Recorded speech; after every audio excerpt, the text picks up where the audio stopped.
வணக்கம் ஆவிரகம்.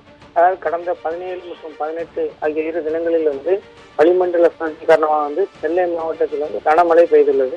இதனையொட்டி தாமிரபரணி ஆற்றில் வெள்ளப்பெருக்கானது ஏற்பட்டு நெல்லை மாவட்டம் முழுவதும் கடும் சேதம் ஏற்பட்டது.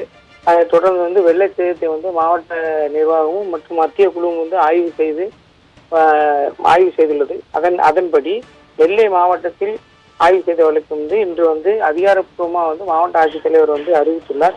அதாவது நெல்லை மாவட்டத்திலிருந்து மழை வெள்ள பாதிப்புகள் இதுவரை 16 பேர் உயிரிழந்ததாக தகவல் தெரிவிக்கப்பட்டுள்ளது.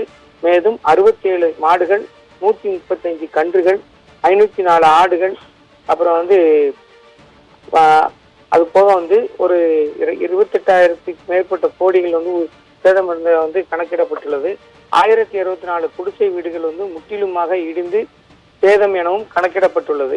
மொத்தமாக நெல்லை மாவட்டத்தில் இழப்பீடு நிவாரணமாக 2,87,77,700 ரூபாய் வழங்குவதற்கான நடவடிக்கை எடுக்கப்பட்டுள்ளது என நெல்லை மாவட்ட ஆட்சித்தலைவர் கார்த்திகேயன் தகவல் தெரிவித்துள்ளார்.